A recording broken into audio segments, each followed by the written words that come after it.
Pada pagi hari ini kita akan bersama-sama merenungkan satu tema yang menurut saya sangat cocok ya, sangat pas dengan kehidupan kita, yakni dicobai namun tidak berdosa. Kita akan membaca firman Tuhan bersama-sama dari Ayub pasal 1 ayat 1, lalu dilanjutkan dengan Ayub pasal 2 ayat 1 hingga ayat yang ke-10. Seperti biasanya saya sudah siapkan di screen. Kita akan membaca bergantian ya. Di screen itu kadang-kadang ada 2 ayat, ada 3 ayat. Jadi kita membaca satu screen bergantian begitu ya. Saya akan memulai membaca screen yang pertama, nanti Bapak Ibu meresponinya dengan membaca screen yang kedua. Saya akan mulai untuk kita semuanya. Ada seorang laki-laki di tanah Uz bernama Ayub. Orang itu saleh dan jujur, takut akan Allah dan menjauhi kejahatan. Pada suatu hari datanglah anak-anak Allah menghadap Tuhan, dan di antara mereka datang juga iblis untuk menghadap Tuhan. Tuhan bertanya kepada iblis, "Dari mana engkau?" Jawab iblis kepada Tuhan, "Dari perjalanan berkeliling menjelajahi bumi."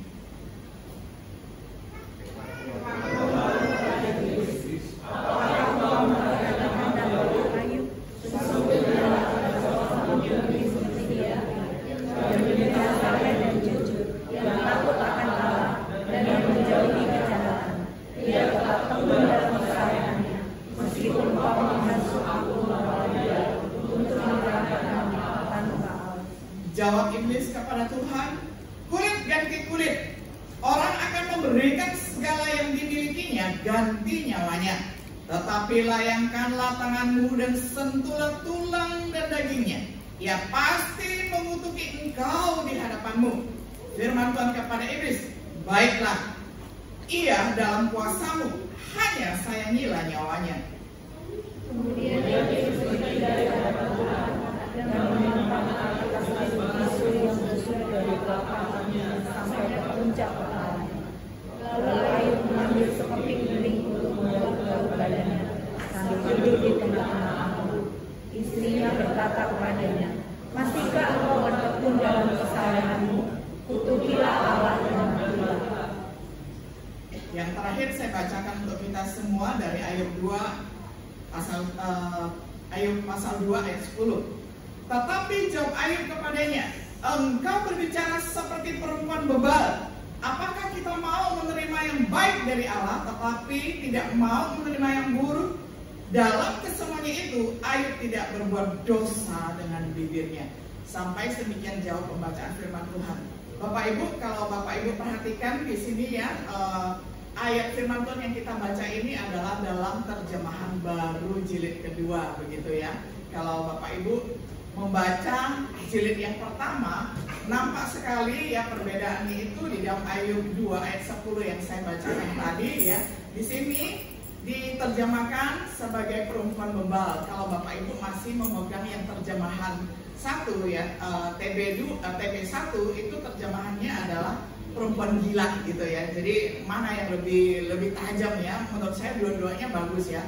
Kalau yang gila itu benar-benar kayak tidak berakal budi begitu, sedangkan bebal itu tidak bisa diajar. Jadi sama buruknya begitu ya. Nah, jadi itulah gunanya kalau kita memperhatikan Alkitab lebih daripada satu terjemahan begitu. Namun di dalam renungan kita pada pagi hari ini saya memakai 2 terjemahan itu berganti-gantian. Kadang saya pakai yang terjemahan 1, kadang saya memakai terjemahan 2 begitu ya, supaya kita udah tertanam di sini ya. Nah, tadi saja Bapak Ibu sudah langsung bisa membedakan karena sudah terlalu sering ya, selama 50 tahun kan terjemahan baru 1 itu dipakai selama 50 tahun ya. Setelah 50 tahun setengah abad baru diganti atau diperbarui menjadi terjemahan baru kedua. Nah, karena udah terlalu sering baca TB1, udah tahu bahwa Ayub berkata kepada istrinya itu seperti perempuan gila gitu ya. Tadi saya mendengarkan jawabannya karena udah hafal. Sedangkan terjemahan TB2 adalah perempuan bebal.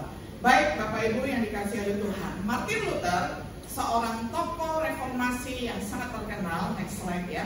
Kita tahu dia pernah mengatakan satu perkataan yang sangat terkenal, yakni dia mengatakan kita tidak bisa melarang burung-burung terbang di atas kepala kita. Namun kita dapat melarang burung-burung untuk membuat sarang di atas kepala kita. Nah, kemudian oleh banyak teolog, ya next slide, kita melihat akhirnya orang membuat apa yang dikatakan oleh Martin Luther ini diterjemahkan secara bebas dengan berkata bahwa kita tidak bisa melarang burung-burung itu diganti menjadi melarang pencobaan. Jadi kita tidak bisa melarang pencobaan itu ada di sekeliling kita atau ada di atas kepala kita atau sekitar kita. Tetapi kita dapat melarang pencobaan itu hinggap atau menetap atau membuat kita berdosa, begitu ya. Nah, jadi inilah menariknya mengapa kita membahas tema ini pada hari ini, dan ini adalah tema yang menurut saya sangat bagus sekali. Mari melalui pembacaan firman Tuhan yang sudah kita baca bersama dari Ayub 1 ayat 1, kemudian Ayub pasal 2 ayat 1 sampai 10, kita akan bersama-sama belajar 3 kebenaran yang sangat penting ya. Kita mulai dengan memperhatikan kebenaran yang pertama. Kebenaran yang pertama ini adalah Ayub sebagai hamba Tuhan yang saleh diizinkan dicobai ya. Hamba Tuhan di sini saya tulis bukan hanya untuk Ayub saja, tetapi untuk kita semua di sini statusnya itu adalah hamba Tuhan walaupun bukan pendeta. Kita semua ini adalah hamba Tuhan.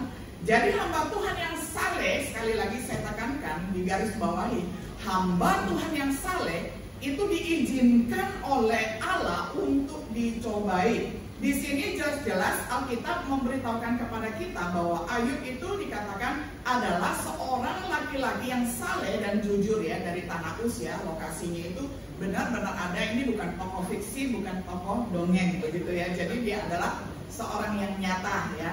Nah, dia ini seorang yang takut akan Tuhan, saleh, jujur, menjauhi kejahatan, tetapi diizinkan oleh Allah untuk dicobai oleh iblis. Anak-anak Allah ini menghadap Tuhan. Kalau kita memperhatikan bacaan itu tadi ya, anak-anak Allah itu adalah bisa termasuk malaikat-malaikat ya, bisa menghadap Tuhan ya, menghadap Tuhan dalam sidang ilahi. Nah, jadi Tuhan itu punya semacam lembaga lembaga permusyawaratan ya, itu namanya sidang ilahi ya. Jadi Allah itu bukan maksudnya meminta pendapat malaikat atau pendapat iblis untuk menyelenggarakan dunia ini, enggak, tetapi dia sendiri itu adalah Allah Tritunggal. Ingat itu ya, Allah yang satu, Allah yang esa, memiliki 3 pribadi, dan ketika melakukan segala sesuatu mereka selalu berdiskusi dan kemudian dalam suatu kesempatan, jadi tidak selalu ya. Nah, jadi dalam suatu kesempatan di dalam sidang ilahi itu ya, lembaga pemusyawaratan Allah, datanglah ya anak-anak Allah di sini, yakni malaikat-malaikat yang baik menghadap, dan ternyata iblis juga ya dalam suatu kesempatan diizinkan oleh Tuhan juga untuk datang menghadap ya. Nah, jadi di dalam sidang ilahi ini, setelah Allah melihat ada iblis datang, dia bertanya, dari mana engkau gitu ya.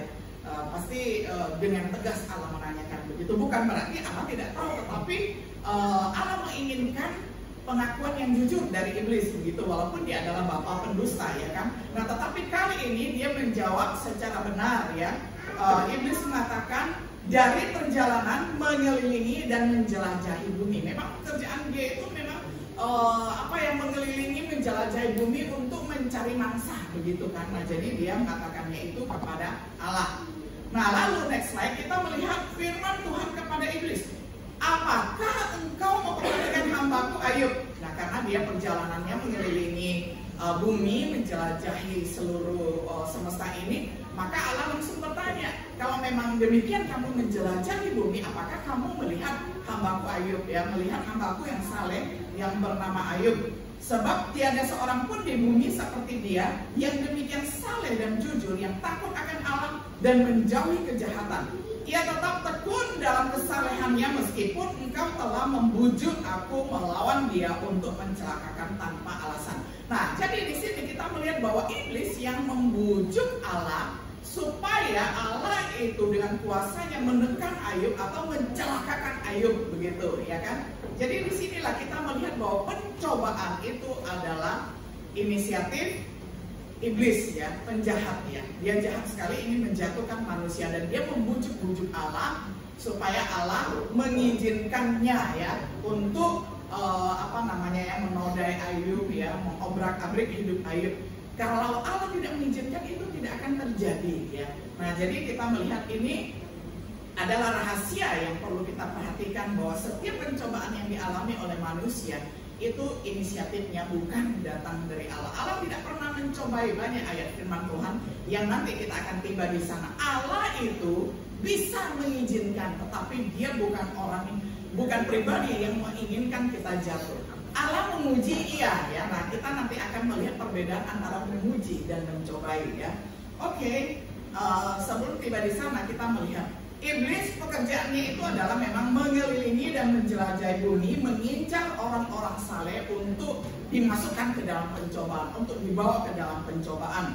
Nah, dari dialog antara Allah dan iblis, nampak kita ketahui bahwa tingkat pengetahuan iblis di atas manusia, namun masih di bawah Allah. Nah, jadi makanya saya sudah buatkan gambar di situ bahwa knowledge of God ya, pengetahuan Allah itu di atas, karena Allah itu maha tahu ya. Allah itu maha tahu, yang paling tahu karena dia adalah pencipta. Lalu di tengah-tengah itu adalah malaikat dan iblis ya. Di situ saya menulis devil ya, itu adalah tentang kejahatan ya. Kita fokus di sini tentang iblis ya. Bahwa di atas pengetahuan itu adalah Allah yang paling tahu, maha tahu. Kemudian di bawah Allah ada iblis yang lebih tahu daripada manusia, dan pengetahuan manusia ada di bawah iblis. Makanya kadang-kadang ya dia bisa membaca pikiran manusia. Ya, apa yang kita pikirkan dia tahu. Makanya dia bisa menggoda manusia melalui pikiran, melalui apa yang kita rasa begitu, karena pengetahuan iblis itu ada di bawah Allah tetapi di atas manusia. Nah, ini rahasia yang harus kita tahu supaya kita ini berhati-hati gitu loh, karena kita sering dibisiki, kita sering digodai di dalam pikiran-pikiran, angan-angan, khayalan, cita-cita dan sebagainya begitu kan. Nah, jadi dari sinilah kita melihat bahwa dengan kelebihannya ya, memang Allah menciptakan malaikat, dan malaikat yang jatuh ini iblis. Memang ketika jatuh dia tetap memiliki keistimewaan pengetahuannya ini lebih banyak daripada manusia. Nah, oleh karena itu kita perlu berhati-hati untuk melihatnya. Nah, lalu kita kembali lagi fokus kepada Ayub ya. Firman Tuhan kepada iblis, apakah engkau memperhatikan hambaku Ayub, sebab tiada seorang pun di bumi seperti dia, yang demikian saleh dan jujur, yang takut akan Allah dan menjauhi kejahatan. Ia tetap tekun dalam kesalehannya, meskipun engkau telah membujuk aku melawan dia untuk mencelakakannya tanpa alasan. Nah, jadi dari peristiwa ini kita tahu bahwa Allah ketika mengizinkan iblis untuk mencobai Ayub ya, itu memang Allah izinkan. Sebenarnya Allah tidak berkehendak ya. Jadi Allah tidak berkehendak untuk mencobai, dan memang Allah tidak suka mencobai manusia, tetapi karena iblis ini seolah-olah datang ke hadapan Allah, menantang Allah gitu loh. Karena dia mengatakan, coba ya kalau orang saleh itu disentuh, maksudnya dicelakai begitu ya, dia katakan kulit ganti kulit, pasti dia akan marah, pasti dia akan menghujat engkau gitu ya. Nah, makanya Allah mendengarkan perkataan iblis seperti itu, dan dia tahu kualitas iman dari Ayub. Dia katakan silakan, mau dicobai silakan begitu ya, bahasa sederhananya lah, tapi jangan sampai mengambil nyawanya. Bahasa Alkitab di sini adalah hanya sayangilah nyawanya. Jadi silakan kamu mau perburu keadaan Ayub seperti apapun ya, nggak apa-apa, yang penting jangan ambil nyawanya, silakan dicobai. Saya akan membuktikan bahwa hambaku Ayub ini tetap saleh dan tidak berbuat dosa begitu ya. Sebenarnya yang hendak Allah buktikan begitu. Dan kemudian selanjutnya ya, next slide, kita melihat dari ayat firman Tuhan ini sangat jelas bahwa iblis membujuk Allah untuk mencelakakan Ayub tanpa alasan.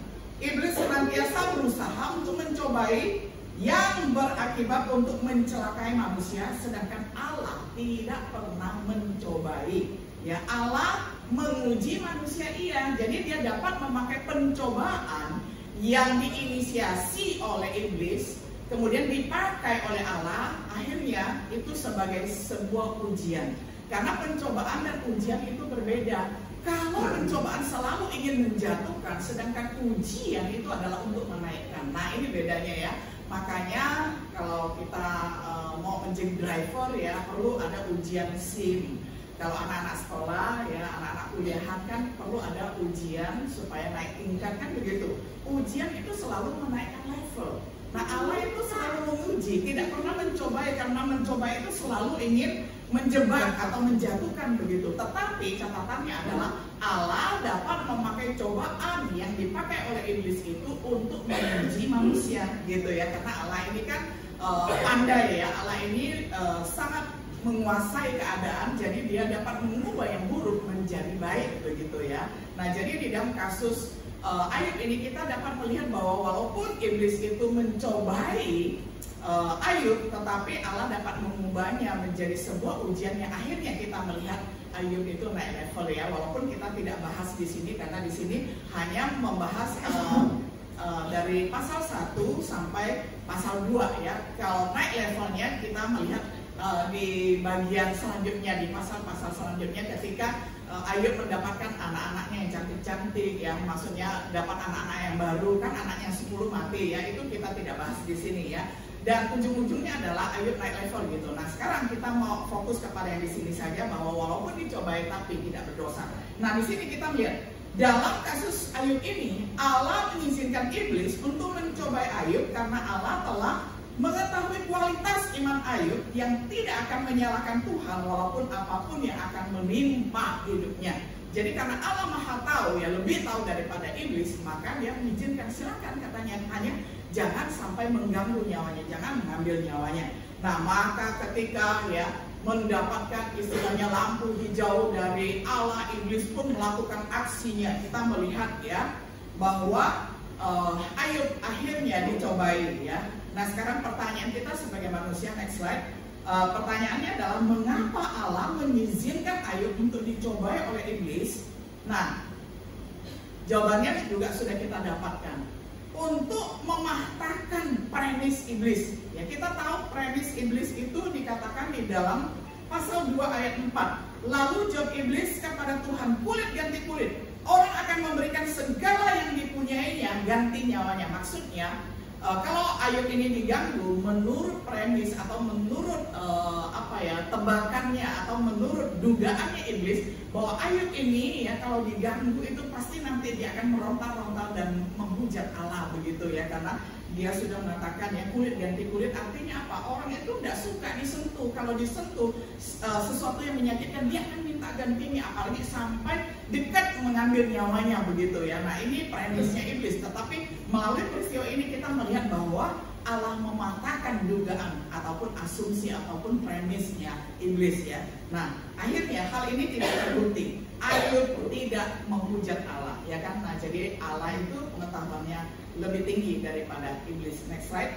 Kita melihat siapa saja yang akan dicobai oleh iblis ya. Nah ini masuk di dalam kehidupan kita. Rata-rata orang yang hidup saleh itu adalah orang-orang yang menjadi sasaran untuk dicobai ya. Nah jadi hati-hati, setiap diri kita yang berusaha hidup saleh, selalu pencobaan ada di sekeliling kita. Nah dengan demikian jangan kita berubah haluan ya, karena kita ini berusaha hidup saleh dan banyak pencobaan, lalu kita mengatakan lebih baik jangan hidup saleh saja karena pencobaan selalu ada di sekeliling kita. Lebih baik hidup tidak saleh saja, tidak dicobai ya, karena ini adalah pikiran manusia. Kalau hidup tidak saleh berarti udah serupa dengan iblis ya kan, karena iblis tidak pernah mencobai yang satu geng dengan dia ya kan, karena sudah satu geng dengan dia ya jadi anak buah dia tidak cobai lagi gitu ya. Nah jadi makanya kita menjaga jarak dengan iblis, makanya kita selalu ditarik ke arahnya dia. Jadi kita ini jemaat Tuhan yang selalu ingin hidup saleh ya, sekeliling kita itu selalu ya ada pencobaan. Nah tetapi jangan khawatir, tadi di nats pembimbing ataupun penuntun hidup baru ya, kita itu disuruh berjaga-jaga ya, supaya kita selalu dapat melawan iblis ya, karena Tuhan memberikan kita kuasa. Jadi kita ada kekuatannya untuk melawan iblis. Nah yang bagian berikutnya kita melihat setiap diri kita ya di sekeliling itu selalu ada pencobaan. Nah itu kita melihat itulah yang menjadi penghalang. Jadi kalau ada jemaat yang mengatakan capek hidup saleh, nggak mau hidup saleh lagi ya, supaya nggak digoda oleh iblis. Nah akhirnya kita berdosa, dan berdosa itulah sin ya. Berdosa itulah kita menjadi mempunyai jarak dengan Allah. Karena ketika kita berdosa, Allah mengatakan di dalam Yesaya 59 itu dikatakan yang menjadi penghalang kita bersekutu dengan Allah itu adalah dosa kita. Jadi ketika kita memilih untuk menyerah kepada iblis, disitulah kita mempunyai jarak dengan Allah ya, karena terhalang oleh dosa kita. Nah berikutnya, apakah saudara mendapati diri saudara sebagai orang saleh? Ya, next slide ya. Saya ya, termasuk saya dan saudara ya, ini pertanyaan bagi kita. Saya dan saudara ini, apakah kita yakin kita ini orang saleh? Kita harus jawab dengan yakin, iya. Buktinya kita ingat bahwa kita ini orang Kristen. Buktinya kita ingat beribadah. Itu artinya kita orang saleh ya. Begitu tadi bangun pagi saya ingat ya, saya bukan hanya saja menjadi orang saleh karena dipanggil menjadi Kristen, bahkan dipanggil menjadi hamba Tuhan.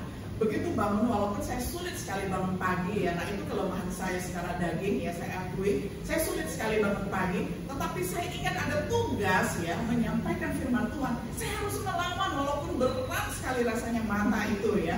Jadi saya butuh bermenit-menit ya untuk maksudnya kata orang mengumpulkan nyawa. Sebenarnya bukan ya, maksudnya bukan mengumpulkan nyawa, maksudnya ya udah untuk datang kepada realita bahwa saya sudah bangun gitu ya. Maunya kan tidur terus begitu ya, karena sulit bangun pagi. Nah jadi disinilah ya perlawanan itu dimenangkan oleh saya. Ini saya bersaksi sedikit ya kan, perlawanan itu dimenangkan oleh saya. Saya tidak keterusan untuk tidur. Bayangkan kalau saya keterusan untuk tidur, kan saya tidak menyampaikan firman Tuhan ya, berarti saya sudah lalai, saya sudah kalah, saya sudah masuk ke dalam pencobaan. Nah jadi begitu bangun, saya sadar status saya orang saleh, saya harus menang, saya harus mengalahkan kejahatan, saya harus mengalahkan kelemahan di dalam daging saya yang sulit sekali bangun pagi itu ya. Nah itu kira-kira contoh. Nah ketika Bapak Ibu tiba di sini ya, semua saudara tiba di sini, kita mendapati bahwa kita ini adalah orang saleh yang selalu ingin taat kepada Tuhan, selalu ingin beribadah kepada Tuhan ketika tiba hari hanya ya. Kalau hari Minggu ibadah komunal seperti ini ya, ibadah berjemaat. Tetapi di dalam rumah kita ibadah sendiri-sendiri dan ibadah di nisbah keluarga begitu ya kan. Nah itulah perlawanan kita, dan menunjukkan perlawanan kita itu, musuh kita itu adalah iblis ya. Sedangkan kita ini adalah hamba-hamba Tuhan yang saleh. Kita ingin hidup taat kepada Tuhan, ingin menjalin persekutuan dengan Tuhan. Nah dari sini kita dapat mendapati satu ayat firman Tuhan dari Yakobus 1 ayat 2 sampai 4. Saya bacakan untuk kita semua sebagai suatu ayat penguatan.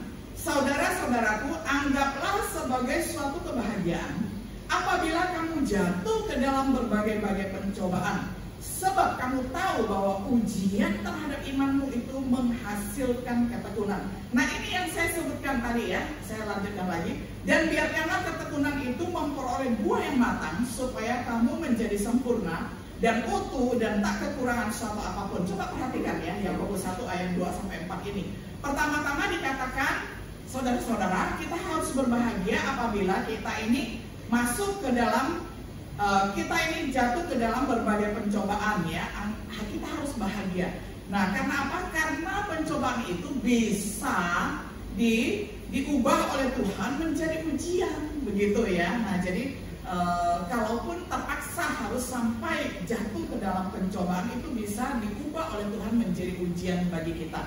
Nah tetapi alangkah bagusnya kalau jangan sampai jatuh ya, sampai di ambang-ambang saja ya, jangan sampai jatuh begitu ya, karena pencobaan selalu ada di sekeliling kita begitu ya. Seperti tadi ketika saya malas sekali bangun, rasanya enak sekali tidur gitu ya, itu saya sudah di ambang pencobaan. Kalau saya tambah lagi setengah jam, bablas ya, padahal saya sudah pasang alarm begitu ya. Nah itu contoh nyatanya begitu, karena selalu ya kita ada kelemahan, daging kita kan lemah begitu ya. Nah jadi seperti itulah ya, setiap orang itu selalu dikelilingi oleh pencobaan. Kalau bisa usahakan jangan sampai jatuh ya.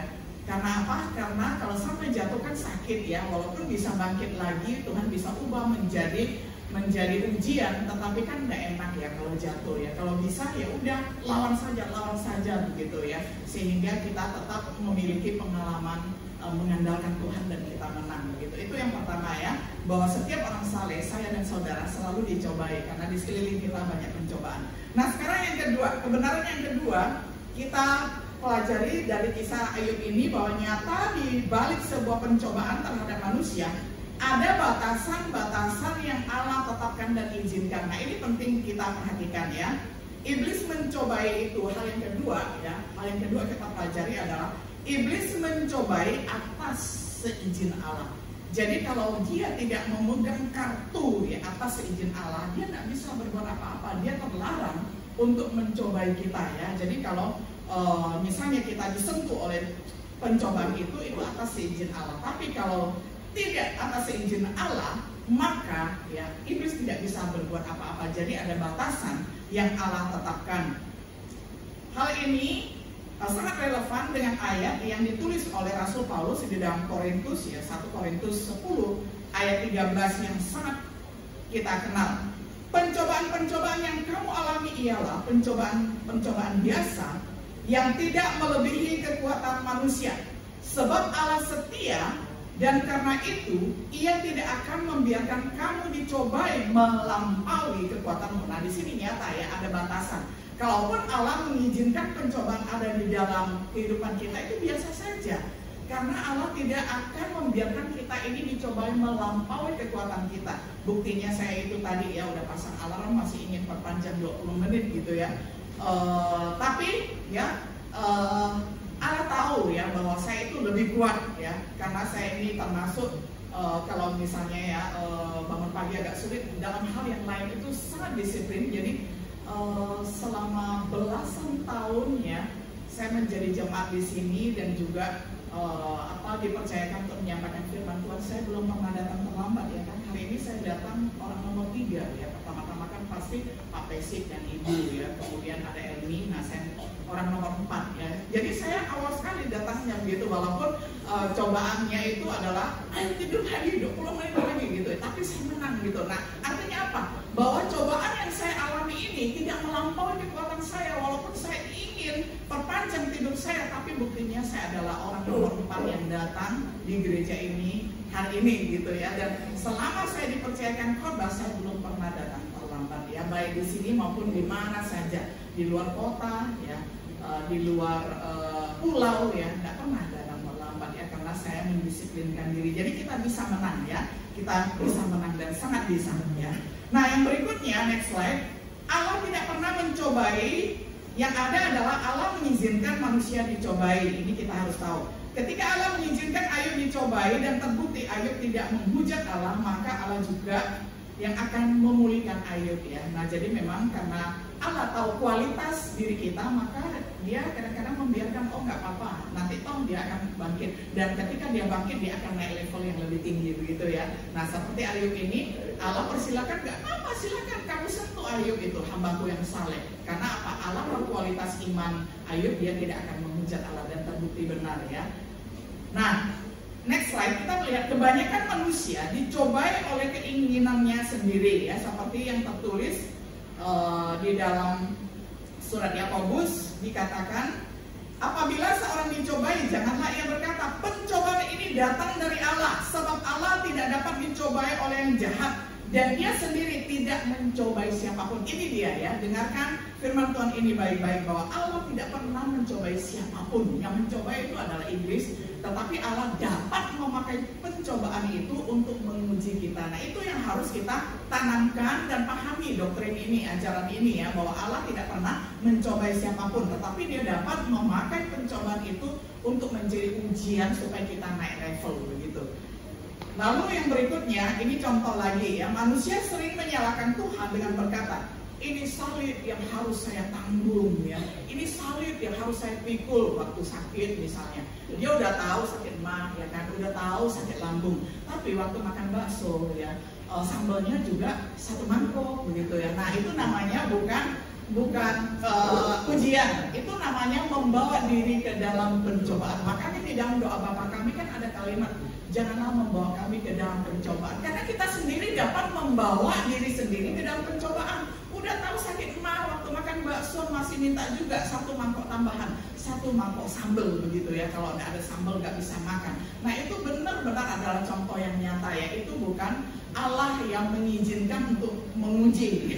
Walaupun bisa sih seperti itu ya kan, membuat kita kapok begitu ya kan lain kali, tapi namanya kapok sambal, nanti setelah sembuh mau lagi kan gitu ya, itu yang namanya kapok sambal ya. Sekarang waktu sakit ya kapok ya, tapi setelah sembuh mau lagi kan gitu ya. Nah itu adalah contoh yang sering sekali kita hadapi ya, yang sering sekali menjadi nyata di dalam kehidupan kita.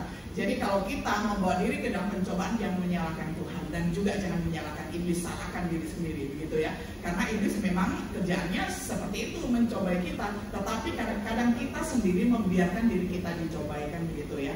Oke, yang berikutnya kita melihat kapan manusia itu dicobai. Jawabannya adalah kapan saja, setiap saat, dimanapun manusia bisa dicobai. Ketika ia sudah berada di ambang batas ketaatan, jadi antara ya kita taat dan tidak taat, disitulah kita sedang dicobai. Kita memutuskan mau beribadah atau tidak, disitulah kita dicobai. Buktinya kita di sini adalah semua orang-orang yang menang pada pagi hari ini. Amin, amin ya. Saya senang sekali ya. Kebaktian satu hampir penuh ya, bagus ya.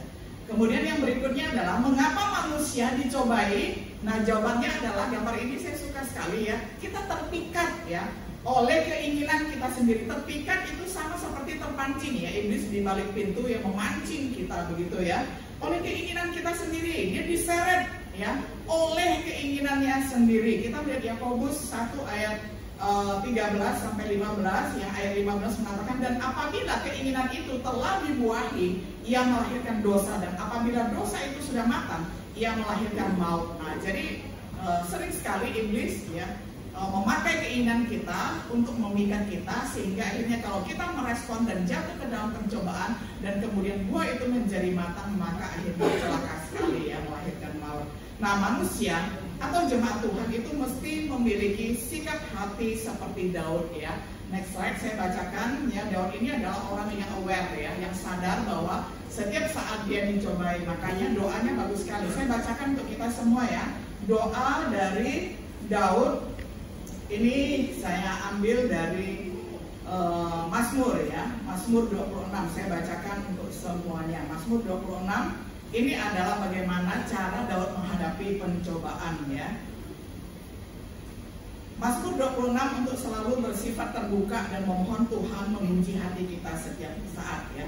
Dari Daud, berilah keadilan kepadaku ya Tuhan, sebab aku telah hidup dalam ketulusan. Kepada Tuhan aku percaya dengan tidak ragu-ragu. Ayat 2, ujilah aku ya Tuhan dan cobalah aku. Selidikilah batinku dan hatiku, sebab mataku tertuju kepada kasih setiamu dan aku hidup dalam kebenaranmu. Aku tidak duduk dengan penipu dan dengan orang munafik. Aku tidak bergaul. Aku benci kepada perkumpulan orang-orang yang berbuat jahat. Dan dengan orang fasik aku tidak duduk. Aku membasuh tanganku tanda tak bersalah. Aku berjalan mengelilingi mezbahmu ya Tuhan, sambil mendengarkan nyanyian syukur dengan nyaring dan menceritakan segala perbuatanmu yang ajaib. Tuhan, aku cinta pada rumah kediamanmu dan pada tempat kemuliaanmu bersemayam. Janganlah mencabut nyawaku bersama-sama orang berdosa, atau hidupku bersama-sama orang penumpah darah, yang pada tangannya melekat perbuatan mesum dan yang tangan kanannya menerima suapan. Tetapi aku ini hidup dalam ketulusan. Bebaskanlah aku dan kasihanilah aku. Kakiku berdiri di tanah yang rata. Aku mau memuji Tuhan dalam jemaat. Nah, ini adalah contoh dari Raja Daud yang pernah juga ya jatuh ke dalam dosa, tetapi tidak selalu ya. Ada saatnya dia aware ya, dia sadar, dia mau taat kepada Tuhan. Jadi dia menuliskan Mazmur ini ya. Dia mau Tuhan menguji hatinya bahwa dia tulus mengasihinya. Nah, sekarang untuk kita semua ya, next slide. Apakah kita mempersilahkan Allah menguji hati dan motivasi di dalam kehidupan kita sehari-hari? Ya, kita belajar dari Daud ya, setiap saat ya ketika kita memutuskan sesuatu di dalam kehidupan kita, entah itu di dalam usaha kita, relasi kita, ya pekerjaan kita, apapun itu ya, sekolah kita, pelayanan kita, marilah kita mohon Tuhan yang menolong kita untuk menguji, melihat apakah kita ini memiliki hati yang tulus, hati yang setia dan mau mengikut Tuhan sepenuhnya. Nah, sekarang kita kembali kepada Ayub ya. Yang ketiga sekarang, kebenaran ketiga yang kita pelajari adalah yang menjadi tema ini ada di poin ini. Dicobai namun tidak berdosa ya. Dicobai namun tidak berdosa. Ini inti dari perenungan kita pada pagi hari ini. Ketika dicobai, Ayub tidak berbuat dosa atau kesalahan. Ya, dikatakan di dalam Ayub 2 ayat 8, lalu Ayub mengambil sekeping beling untuk menggaruk-garuk badannya sambil duduk di tengah-tengah abu. Ayat 9.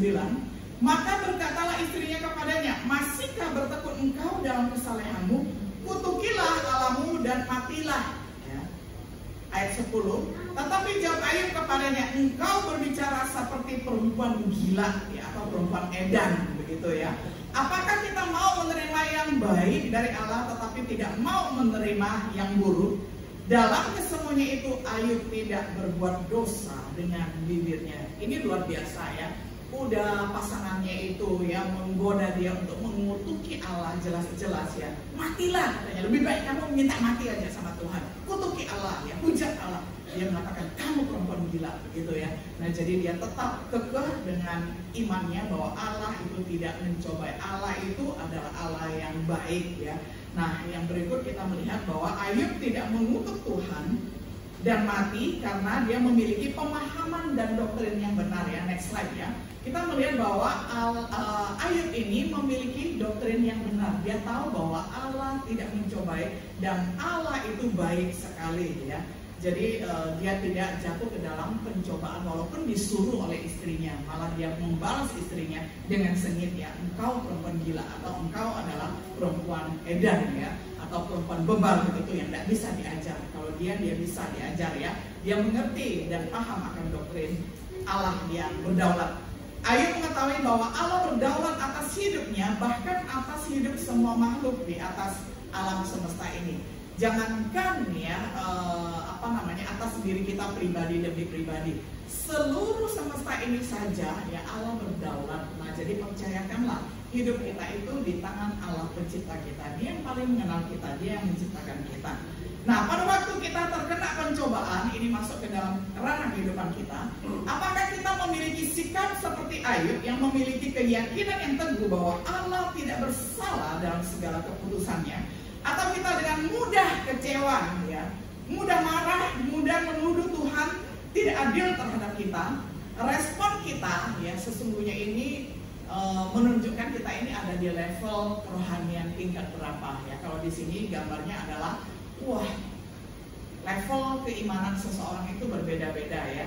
Apalagi kalau seperti panjat tebing ini ya, itu kan kesalehan kita itu kita pupuk dari hari ke hari, itu kerja keras kita ya kan. Jadi saleh itu memang tidak mudah tetapi dimungkinkan ya, karena Allah bisa menolong kita.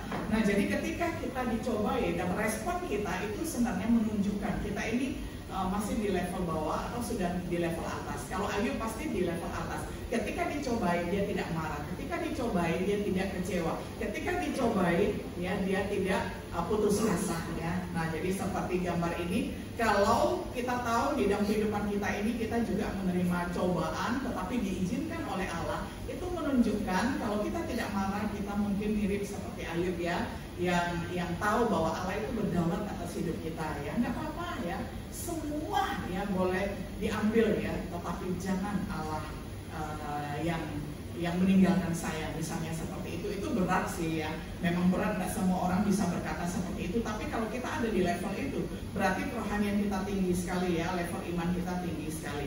Oke, berikutnya siapa saja yang bisa masuk ke dalam pencobaan ya? Jawabannya itu adalah kita semua ya. Level apapun itu bisa terjadi ya. Nah, kapan pencobaan itu terjadi? Itu kapan saja dan di mana saja ya. Nah, tetapi kita jangan menuduh Allah yang melakukannya ya. Allah mengizinkan berarti ada maksudnya. Nah, bagaimana pencobaan itu ada di dalam hidup kita? Kadang-kadang secara mulus sekali ya, kayak bocor halus gitu ya. Jadi kayak bocor halus, jadi bisa mulus sekali tanpa terasa. Di sini saya ambil ilustrasi kodok ataupun katak. Kalau katak ini dimasukkan ke dalam panci, lalu kita panaskan airnya, dia tidak melompat. Kalau di luar dia melompat begini, tapi kalau kita masukkan ke dalam panci, lalu kita tutup ya, dia tidak akan berontak kalau kita nyalakan api. Karena apa? Karena dia bisa menyesuaikan diri, adaptasi dengan baik begitu ya, sampai akhirnya dia mati ya. Nah itu adalah gambaran kalau kita ini ya bebal seperti istri Ayub ya, tidak bisa diajar. Kita ini seperti katak ya, pencobaan sedikit semakin naik sampai akhirnya mati, kita tidak sadar bahwa kita sudah mati di dalam lembah pencobaan begitu. Nah sekarang yang berikutnya kita mau melihat ada dua statement sebagai penutup ya. Kalau pencobaan yang biasa-biasa itu adalah manusiawi. Jadi setiap manusia dicobai oleh keinginannya sendiri, itu adalah manusiawi, itu biasa sekali ya. Sebagai manusia itu biasa kita hadapi. Nah yang luar biasa adalah bila manusia dicobai namun tidak berbuat dosa, itu adalah ilahi ya. Bukan berarti kita menjadi Allah, tidak, tetapi kita mengandalkan kuasa Allah. Makanya kita bisa menjadi seperti ini ya, dicobai tetapi tidak berdosa ya, itu ilahi, mengandalkan kekuatan dari Allah begitu ya. Nah apa respon kita ketika kita dicobai ya? Apakah kita mau mengikuti respon ataupun istri Ayub ya? Tentu kita tidak memilih seperti istri Ayub ya, walaupun bukan dia yang dicobai, suaminya yang dicobai, tapi dia yang lebih sengit ya kan, dia yang lebih marah, dia yang lebih kecewa, padahal Ayub tenang-tenang saja ya. Nah kiranya kita belajar seperti Ayub ya, kita yang kena pencobaan tetapi kita belajar tenang, belajar kesabaran, dan belajar mengerti maksud dan kehendak Tuhan ya. Nah jadi kita dapat memilih apakah seperti respon istri Ayub atau Ayub sendiri. Tentunya kita berharap kita belajar seperti Ayub ya. Nah penutup, setiap orang dicobai oleh keinginannya sendiri. Namun kita dapat belajar dari Ayub tentang tiga hal ini. Pertama-tama, setiap orang, Ayub dan kita semua, itu ketika mengalami kehidupan yang saleh, di sekeliling kita sudah tersedia pencobaan. Jadi kalau kita menghadapi pencobaan dan pencobaan itu ada di dalam hidup kita, itu berarti Allah mengizinkan ya. Dan nanti ada ujian yang bisa menaikkan level kita. Lalu yang kedua, iblis mencobai atas izin Allah. Jadi ada batasan-batasan ya. Jangan khawatir ya. Allah tidak akan mengizinkan kita dicobai melampaui kekuatan kita ya. Lalu yang terakhir yang ingin kita hidupi itu adalah di sekeliling kita, seperti kata Martin Luther, kita tidak bisa mengusir burung yang ada di sekitar kita, tapi kita dapat melarang dia bikin sarang di kepala kita. Kita juga dapat seperti itu ya, kita tidak dapat melarang pencobaan itu ada di sekeliling kita, tetapi kita dapat bertekad bahwa pencobaan itu tidak akan menjatuhkan kita, karena kita bergumul dan kita menang bersama dengan Allah. Jadi dicobai namun tidak berdosa. Kiranya kita bersandar kepada Tuhan sehingga walaupun kita dicobai namun kita tidak berdosa. Mari kita berdoa. Bapa di surga, kami rindu memiliki sikap hati seperti Ayub yang walaupun dicobai dengan sangat parah namun tidak menyalahi Tuhan. Kami bersyukur ya Tuhan kalau dapat belajar dari orang yang sangat saleh di muka bumi ini, sehingga kami pada saat ini ketika menghadapi pencobaan kami akan sabar, kami akan takluk, kami akan memandang Allah berdaulat atas hidup kami, sehingga apapun yang kami hadapi akan dibuat oleh Tuhan menjadi ujian yang menaikkan level kami. Terima kasih untuk pengajaran dan pemahaman ini ya Tuhan. Tanamkanlah itu di dalam hidup kami, mampukan kami untuk melakukan firman-Mu. Di dalam nama Tuhan Yesus kami berdoa dan bersyukur. Amin.